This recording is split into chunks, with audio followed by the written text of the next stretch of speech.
Hello friends, welcome to my channel Zero to Infinite Maths Classes by Anshu Chaudhary. And आज मैं आपके लिए लेके आई हूँ क्लास 11th का मैथ्स का topic from NCERT that is based on chapter 1 sets. ठीक है, तो आज हम क्लास 11th के टॉपिक के बारे में बात करेंगे that is also the chapter 1 sets. ठीक है, सो आज जब मैं सेट से स्टार्ट करूँगी तो बिल्कुल बेसिक से स्टार्ट करेंगे। सो मेनी टाइम्स हम लोग इंट्रोडक्टरी पार्ट छोड़ देते हैं। सो इंट्रोडक्शन से स्टार्ट करती हूँ कि ये सेट्स की थ्योरी आई किसने दी है। सो इंट्रोडक्शन में हम पढ़ेंगे the theory of sets was developed by German mathematician George Cantor. जो मैथमेटिशियन थे he was the German mathematician and his name is George Cantor. ठीक है, सो इन दिस वीडियो हम लोग दो चीज़ों पे फोकस करेंगे। First one is what are sets, ठीक है, and the second one is how we can represent them. So what are the sets and their representation is the topic for this video and after that we will solve a first exercise of sets. ठीक है, सो आइए set से start करते हैं। Set क्या होते हैं actual में? A set is a well defined collection of objects. Well defined word का मीनिंग क्या है कि जो भी ऑब्जेक्ट्स हमारे गिवन होंगे वो प्रॉपरली डिफाइंड होने चाहिए, मतलब उनमें कोई सुपरलेटिव डिग्री ना आए, क्योंकि सुपरलेटिव डिग्री को we can't define for a particular person, वो वेरी करते हैं। ठीक है, सो अगर एग्जांपल में अब बात करें तो जैसे सेट ऑफ इंग्लिश अल्फ़ाबेट्स। अब देखिए English alphabet clearly well defined word है ये हमारा। सो अगर हम इसका कोई सेट फॉर्म करेंगे तो किस तरीके से सेट फॉर्म कर देंगे कि सारे इंग्लिश अल्फ़ाबेट्स को लिख देंगे और उनको ब्रेसेस में बंद कर देंगे। तो सेट्स की जो रिप्रेजेंटेशन होती है, सेट्स को रिप्रेजेंट करते हैं by using capital letters like capital A, capital B, capital C, X, Y, Z, L, M and ETC। जो भी वर्ड हम लेते हैं मोस्टली कैपिटल लेटर्स यूज़ करते हैं। ठीक है, नाउ अब रिप्रेजेंटेशन कैसे होती है सेट्स की, how we can represent the sets. अब देखिए there are 2 ways to represent the sets, total 2 ways.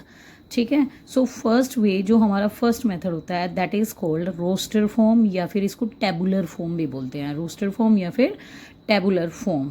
ठीक है, एंड द सेकंड जो हमारी रिप्रेजेंटेशन होती है that is set builder form. ठीक है, सो फर्स्ट फॉर्म हो गई टेबुलर फॉर्म जिसमें हम वैल्यूज़ को लिस्ट करेंगे, और second form is set builder form. ठीक है, नाउ अब हम दोनों को अलग अलग एक्सप्लेन करेंगे कि रोस्टर फॉर्म क्या होती है और सेट बिल्डर फॉर्म क्या होती है।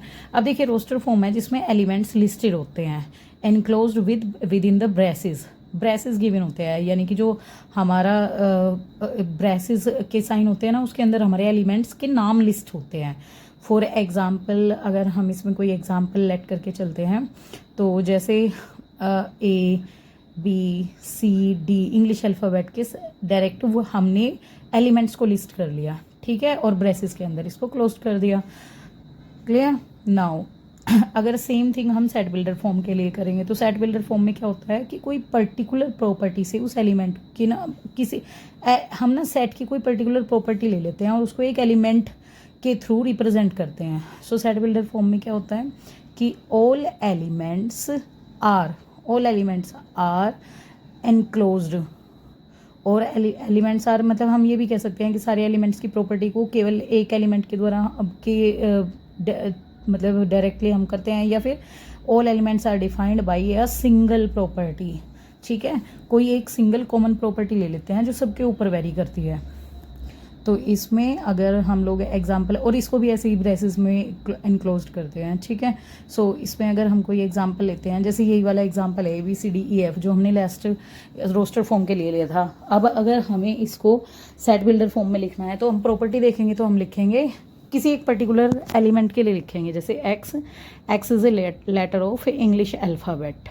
ठीक है, तो इंग्लिश अल्फ़ाबेट के लेटर्स थे हमारे रोस्टर फॉर्म में, और सेट बिल्डर फॉर्म में हमने क्या किया, एलिमेंट्स को लिस्ट ना करके उसकी प्रॉपर्टी के बारे में हमने एक्सप्लेन कर दिया। जैसे अगर हम इंग्लिश अल्फ़ाबेट लिखते हैं सारे तो ABCDEF इस तरीके से हो जाएंगे। ठीक है, सो आइए अब फर्स्ट एक्सरसाइज को सॉल्व करते हैं। अब देखिए फर्स्ट एक्सरसाइज में जो फर्स्ट पार्ट गिवन है उसमें लिखा है which of the following are sets, और उनको हमें आइडेंटिफाई भी करना है। सो फर्स्ट में लिखा है the collection of all months of the year beginning the letter with J। अब देखिए J से जो स्टार्ट होते हैं that are the letters are January, June and July, हमारे 3 मंथ्स होते हैं। अब देखिए हमने ईजिली इसको डिफाइंड कर दिया, तो yes this is the set because it is well defined. ठीक है ना, इसमें कोई ऐसी चीज़ नहीं है जो हम डिफाइन नहीं कर पा रहे हैं, तो इसका मतलब ये हमारे जो सेट जो एलिमेंट्स गिवन थे ये क्या हो गए, well defined. Now second is the collection of most talented. Most, अब देखिए मोस्ट टैलेंटेड वर्ड इसमें यूज़ हुआ है, मोस्ट टैलेंटेड। अब देखिए मोस्ट कैसा वर्ड है, हमारी सुपरलेटिव डिग्री, और सुपरलेटिव डिग्री किसी भी एक पर्टिकुलर पर्सन के लिए हो सकती है, वेरी नहीं करेगी अलग अलग पर्सन के लिए। ठीक है, तो जहाँ सुपरलेटिव डिग्री आती है हमेशा वहाँ ध्यान रखना है कि वो सेट नहीं होगा। Now next third part, third part में गिवन है, थर्ड पार्ट में गिवन है हमारा बेस्ट क्रिकेट मैन। अब देखिए अगेन इस वाले में बेस्ट क्रिकेट मैन की बेस्ट वर्ड यानी कि सुपरलेटिव डिग्री आ गई है, तो सुपरलेटिव डिग्री है तो हमें क्या याद रखना है कि अगर सुपरलेटिव डिग्री आएगी तो वो सेट हमारा नहीं होगा। ठीक है, तो this is also not a set. Now fourth, fourth में गिवन है the collection of, the collection of, the collection of, एक मतलब क्लियरली ये डिफाइंड आ रहा है कि ये किसी चीज़ की प्रॉपर कलेक्शन है, तो हमने क्या कर दिया, yes it is a set because it is well defined. Now fifth part में दिया है the elements of the collection of integers less than 100। अब देखिए लेस देन 100 का मतलब है क्लियरली डिफाइंड है, तो yes it is also the well defined set. ठीक है, सिक्स में दिया है a collection of the novels of the Munshi Premchand. Yes, Munshi Premchand के जैसे ही हम नेट पे या कहीं से कलेक्शन करेंगे तो आराम से क्लियर हो जाएंगे, डिफाइन हो जाएगा, तो डिफाइन है तो it means this is the set. उसके बाद सेवेंथ पार्ट में आता है the collection of all even integers. अब देखिए all even integers clear defined word है, तो क्लियर डिफाइंड वर्ड है तो इसका मतलब this is also the set. ठीक है ना, जो चीज़ें हमारी क्लियरली डिफाइन है that are directly a set. ठीक है, नेक्स्ट में गिवन है the collection of dangerous. Now अब देखो इस the collection of questions in this chapter. ठीक है, तो यस क्वेश्चन हम कलेक्ट करेंगे, एक सेट बनाएंगे और हो जाएगा, तो that means this is also the test. 9 में देखिए मोस्ट डेंजरस एनिमल के बारे में बात हुई है, तो मोस्ट डेंजरस ये हमारी क्या है, सुपरलेटिव डिग्री। और मैंने आपको पहले भी बताया था कि अगर हमारी सुपरलेटिव डिग्री आती है तो that means that is not a set. तो इसका मतलब ये हमारा जो गिवन है ये हमारा क्या होगा, ये हमारा सेट नहीं होगा। नाउ अब देखिए किसी सेट को जब रिप्रेजेंट करते हैं तो हमें दो चीज़ें ध्यान रखनी है कि एक तो हम ब्रेसेस के अंदर लिखेंगे वैल्यूज़ को, और जो अंदर वैल्यूज़ होती हैं उनको हम एलिमेंट्स या फिर एंट्री बोलते हैं। ठीक है, और जो एलिमेंट्स होते हैं अगर सेट के अंदर वेरी कर रहे हैं तो उसके लिए हम वर्ड यूज़ करेंगे बिलोंग्स टू। ठीक है, दैट मीन्स 1 2 3 4 5 अगर हम कोई भी एलिमेंट ले देते हैं these are belongs to set A. ठीक है, और बिलोंग्स टू का जो साइन होता है वो कुछ इस तरीके से आपको बनाना है, लुक एट हियर, हमें ई को थोड़ा कर्वी शेप में रखना है। ठीक है, तो this is the set of belongs to. और अगर कोई एलिमेंट बिलोंग नहीं करना है तो उसको बोलेंगे डज नॉट बिलोंग्स टू, और इसका साइन बिलोंग्स बना के उसको कट कर देंगे। ठीक है, सो अब देखिए इसी पे बेस्ड है हमारा क्वेश्चन नंबर 2। एक सेट गिवन है हमें, सेट ए, इसमें वैल्यूज़ गिवन है 1 2 3 4 5 6। ठीक है, अब देखिए जैसे फर्स्ट पार्ट गिवन है, फर्स्ट पार्ट में एक एलिमेंट लिखा है, बीच में फिल इन द ब्लैंक्स के टाइप से एक वैल्यू वो गिवन है डॉट डॉट एंड ए। अब हमें ये बताना है ये 5 इसके अंदर है या नहीं है। अब देखिए 5 ए के अंदर एलिमेंट है तो कौन सा साइन आएगा, बिलोंग्स टू। ठीक है, एलिमेंट अंदर है तो बिलोंग्स टू का साइन आएगा, एलिमेंट अंदर नहीं है तो डज नॉट बिलोंग्स टू। जैसे 8 इसमें बिलोंग नहीं कर रहा तो सेकेंड पार्ट में कौन सा साइन आ जाएगा, डज नॉट बिलोंग्स टू। ठीक है, नाउ अब देखिए थर्ड पार्ट, थर्ड पार्ट में एलिमेंट गिवन है 0 और डैश डैश ए। तो अब देखिए 0 तो इसके अंदर बिलोंग नहीं करता because 0 is also entry, proper entry होती है, तो इसके लिए साइन आएगा डज नॉट बिलोंग्स टू। ठीक है, नेक्स्ट हमारा फोर्थ पार्ट में वैल्यू गिवन है 4 ए। अब देखिए 4 इसका एलिमेंट है तो 4 के लिए कौन सा साइन यूज़ करेंगे, बिलोंग्स टू। 4 के लिए साइन यूज़ हो जाएगा हमारा बिलोंग्स टू का। Now next part is fifth part में वैल्यू गिवन है, फिफ्थ पार्ट की वैल्यू गिवन है 2 बिलोंग्स टू ए। अब देखिए 2 इसके अंदर की एक एंट्री है, सेट ए के अंदर 2 गिवन है तो इसका मतलब कौन सा साइन आएगा, बिलोंग्स टू का। नाउ नेक्स्ट पार्ट हमारा आता है, लास्ट पार्ट है इसका 10 क्या 10 इसके अंदर आ रहा है? नहीं, 10 इसकी एंट्री नहीं है, और अगर 10 इसकी एंट्री नहीं है तो इसका मतलब हम लोग इसके लिए क्या लिखेंगे? Does not belongs to. Clear? Now अब देखिए क्वेश्चन नंबर 3 में लिखा है write the following sets in roster form. अब हमें सेट बिल्डर फॉर्म गिवन है और उसको रोस्टर फॉर्म में चेंज करना है। सो जैसे फर्स्ट पार्ट में हमें गिवन है a is equal to X, X is an integer and x is belongs to -3 to 7, यानी कि x is greater than equal to -3 but less than equal to 7। So अगर हम इसकी रोस्टर फॉर्म करेंगे, देखिए इंटीजर्स की value है तो -3 से स्टार्ट करेंगे एंड 7 तक जाएंगे। सो -3 -2 -3 -2 -1 0 1 2 3 4 5 6 एंड 7 तक की वैल्यू जाएगी क्योंकि less than and equal to का साइन था। हो गई रोस्टर फॉर्म इसकी। नाउ अब देखिए सेकंड पार्ट में हमें गिवन है सेट बी गिवन है एंड उसके लिए लिखा है x is a natural number less than x is a natural number less than 6। अब देखिए 6 से छोटे नंबर हमारे नेचुरल कौन से है? 1 2 3 4 5। ठीक है, लेस देन लिखा था, दैट मीन्स हम केवल 5 तक की वैल्यूज़ को यूज़ करेंगे। अब नेक्स्ट क्वेश्चन में गिवन है x इज़, अब देखिए सी सेट गिवन है और उसकी सी डायरेक्टली प्रॉपर्टी लिखी हुई है तो हम डायरेक्ट एलिमेंट लिस्ट कर सकते हैं। सो अगर हम एलिमेंट्स लिस्ट करेंगे हो जाएगा 17 71।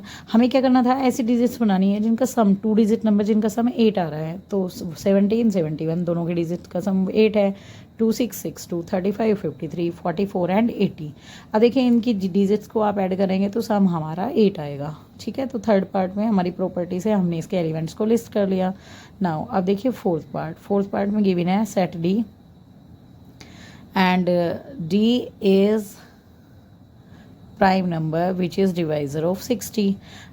अब देखिए 60 के प्राइम नंबर चाहिए जो डिवाइज़र हो 60 के। ठीक है, एक्स इज़ अ नंबर, तो 60 के जो डिवाइज़र होते हैं वो होते हैं 1 2 3 4 5 6 10 12 एंड 60।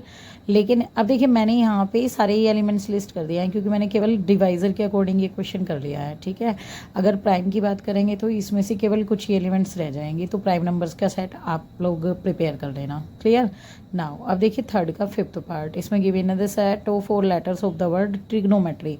अब देखिए सेट जब भी बनाते हैं कभी भी ना सेट के अंदर जो एलिमेंट्स होते हैं वो रिपीट नहीं होनी चाहिए, इस चीज़ का हमें ध्यान रखना है। सेट के अंदर जो एलिमेंट्स है वो क्या होना चाहिए? कभी भी रिपीट नहीं होते हैं। एक एलिमेंट को एक से ज़्यादा बार नहीं लिखते हैं सेट के अंदर, लेकिन जब बाहर उसको यूज़ करते हैं तो जितनी नीड होती है उसके अकॉर्डिंग हम उसको यूज़ कर सकते हैं। तो देखो ट्रिग्नोमेट्री में सारे लेटर्स जितने भी आए हैं सबको केवल एक बार लिस्ट करेंगे। जैसे ट्रिग्नोमेट्री टी 2 बार आया लेकिन हम लोग एक बार लिस्ट करेंगे। आर, जो भी लेटर्स 2 बार आए हैं उनको एक बार लिखेंगे और जो सिंगल टाइम यूज़ हुए हैं वो तो उनको तो लिखना ही है सबके।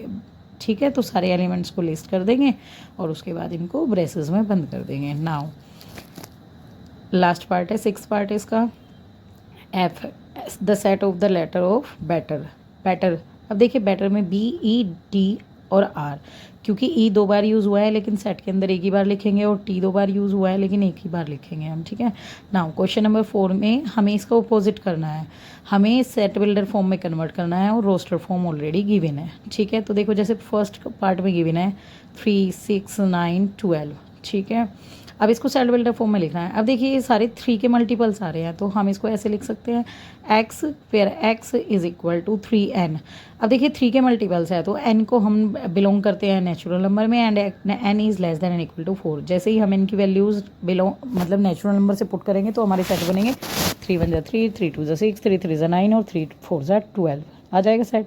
नाउ सेकंड पार्ट में हमारा जो सेट गिवन है उसमें वैल्यूज़ गिवन है 2 4 8 16 एंड 13। अब देखिए क्लियरली दिख रहा है ये 2 की पावर 1 होता है, 2 की पावर 2, 2 की पावर 3, 2 की पावर 4 और 2 की पावर 5, यानी कि 2 की पावर्स बढ़ रही है, हमारी रेशोज़ बढ़ रहे हैं। तो इसको हम लिखेंगे x is equals to 2 to the power n, where n belongs to natural number and n is less than and equal to 5। ठीक है, प्रॉपर्टी हमें वो लिस्ट करानी है, प्रॉपर्टी वो मेंशन करनी है जिससे कि हमारे ना सेट की फॉर्म्स वैल्यूज़ आ जाए सारी। नाउ अब देखिए थर्ड पार्ट में हमें गिवन है 5, उसके बाद 25, उसके बाद 125, देन मतलब हमें 5 की पावर्स गिवन है सारी, तो हमने इनको लिस्ट कर दिया। इसको लिखेंगे जैसे लास्ट पार्ट में अभी किया था, x is equal to 5 to the power n, where n belongs to natural number and n is less than equal to 4। ठीक है, नाउ फोर्थ पार्ट। अब देखिए फोर्थ पार्ट में वैल्यूज़ गिवन है 2 4 6 8 एंड ये इनफाइनाइट सेट है, मतलब इसमें नंबर ऑफ एलिमेंट्स फाइनाइट नहीं है, डैश डैश आ रहा है। तो ये अब देखिए सारे क्लियर दिख रहे हैं कि सारे इवन पॉजिटिव नंबर्स हैं, तो हम इसके में लिखेंगे x is a positive even integers, और कोई बाउंडेशन नहीं है इसलिए केवल इतना ही लिखेंगे, लेस देन या कुछ भी मतलब इसमें मेंशन नहीं करेंगे, ठीक है। नाउ अब देखिए इसका last part, part fifth part में जो सेट की रोस्टर फॉर्म गिवन है दैट इज़ 1 4 9 अप टू 100 तक ऐसे लिखा हुआ है। अब देखिए 1 क्या होता है, 1 का स्क्वायर क्लियरली शो हो रहा है यहाँ पे, 4 2 का स्क्वायर है, 9 3 का स्क्वायर है, और लास्ट एलिमेंट 10 का स्क्वायर है। इसका मतलब ये नंबर्स का स्क्वायर आ रहा है, ठीक है। और टिल कितने नंबर तक का, 10 के स्क्वायर तक जाना है, तो इसका मतलब हम यहाँ लिखेंगे एन स्क्वायर। देखिए नंबर का स्क्वायर मतलब नंबर चेंज हो रहा है, स्क्वायर चेंज नहीं हो रहा है, तो N square where N belongs to natural number on N is less than and equal to 10 हो जाएगा। यानी कि एन की वैल्यू 1 2 3 4 5 6 7 8 9 10 पुट करेंगे तो हमारी रोस्टर फॉर्म कंप्लीटली आ जाएगी, ठीक है। नाउ अब देखिए फिफ्थ पार्ट में list the elements of the following sets. हमारे ना सेट बिल्डर फॉर्म गिवन है और दोबारा से उस क्वेश्चन को रोस्टर फॉर्म में चेंज करना है। तो जैसे फर्स्ट पार्ट में गिवन है x is N odd natural number. अब देखिए ऑड नेचुरल नंबर कौन से होते हैं, 1 3 5 7 डॉट डॉट डॉट इनफाइनाइट तक जा सकते हैं, ठीक है। सेकेंड पार्ट में गिवन है x is an integer and -1/2 से लेके वैल्यू 9/2 तक आ रही है। अब देखिए -1/2 से बड़े इंटीजर, सबसे पहले हमारा 0 आ जाएगा, 1 2। अब देखिए 9/2 लास्ट वैल्यू गिवन है, तो इसको डिवाइड करेंगे 4.5, तो 4.5 से जस्ट पहले कौन सा नंबर आता है, 4। तो ये हमारा लिस्ट हो गई, सारे एलिमेंट सेट बिल्डर फॉर्म बन गई। थर्ड पार्ट में गिवन है x is a integer and X square is less than equal to 4। अब देखिए जैसे ही इसमें हम स्क्वायर हटाएंगे तो एक्स की वैल्यू, जैसे ही हमें x square is equal to करेंगे तो +-2 आएगी, that means x is greater than equal to -2 and less than equal to 2 +2 रह जाएगा। तो जब एलिमेंट लिस्ट करेंगे -2 1 0 और 1 2 तक हो जाएगा, ठीक है। नाउ अब देखिए फोर्थ पार्ट में गिवन है x is a letter of the word loyal. अब देखिए लोयल के हमें रिपीट करके नहीं लिखना, तो LOYA आ जाएगा, एल दोबारा रिपीट नहीं करते इसलिए एल को दोबारा से नहीं मेंशन करेंगे। Now fifth part E x is a month which is not having 31 days. अब देखिए 31 डेज वाले मंथ्स को हटा देते हैं और उसके बाद जितने भी मंथ्स बचते हैं उन सबके नाम लिस्ट कर देंगे, सिंपली हो जाएगा। तो फरवरी, अप्रैल, जून, सितंबर, उसके बाद नवंबर, ये मंथ्स होते हैं जिनमें 31 डेज नहीं होते हैं मंथ में, ठीक है। नाउ लास्ट पार्ट है एक्स के लिए, इसमें वो गिवन है इंग्लिश अल्फ़ाबेट यूज़ करना है प्रीसीडिंग के, और सारे कॉन्सोनेंट होने चाहिए। X is a consonant of English alphabet precedings K, तो के से पहले जितने भी कॉन्सोनेंट्स आते हैं वो सब लिखेंगे और उनको braces with in the braces enclose कर देंगे, ठीक है, क्लियर। नाउ अब नेक्स्ट क्वेश्चन, लास्ट क्वेश्चन है इसका, इसमें मैच करनी है और हमें प्रॉपर मतलब नंबर्स लेफ्ट साइड में भी कुछ रोस्टर फॉर्म गिवन है और राइट साइड में हमारी सेट बिल्डर फॉर्म गिवन है। तो रोस्टर फॉर्म में हम वैल्यूज़ मैच करेंगे, जैसे फर्स्ट पार्ट में 1 2 3 6 ये नंबर आ रहे हैं। अब देखिए 60 के डिवाइज़र तो है ये, लेकिन अगर हम बात करें 60 के प्राइम डिवाइज़र नहीं है, इसका मतलब इसका वो फर्स्ट पार्ट का आंसर नहीं होगा। फर्स्ट का आंसर हमारा वो हो जाएगा जिसमें प्राइम नंबर्स की बात नहीं है। तो ये जो फर्स्ट गिवन है सेट बिल्डर फॉर्म का, उसका आंसर लेफ्ट साइड का सेकंड पार्ट का होगा, ठीक है। ऐसे ही मैथमेटिक वाला दिख रहा है, उसमें क्लियरली डायरेक्ट रिलेट कर रहा है। उसके बाद मतलब इनमें प्रॉपर्टीज़ को मैच करना है और हमें बाद में आंसर्स को मैच कर देना है। ये वाला क्वेश्चन आपके लिए है, आपका टास्क है, आप इसको कंप्लीट कर लिए, ठीक है। सो आई थिंक फर्स्ट एक्सरसाइज बड़े आराम से और बहुत अच्छे से आपको समझ आ गई होगी। और अगर इसके बाद भी कोई डाउट आपको रहता है तो आप प्लीज़ कमेंट कर दीजिए। अगर कहीं भी किसी भी क्वेश्चन में अगर आपको अभी डाउट है तो प्लीज़ कमेंट बॉक्स में अपना कमेंट डाल दीजिए, so that I can work on that and मैं उसको और ईजिली वे में थोड़ा सा आपको एक्सप्लेन कर सकूँ। And thank you so much and please like share and subscribe and comment your query in the comment box. Thank you so much.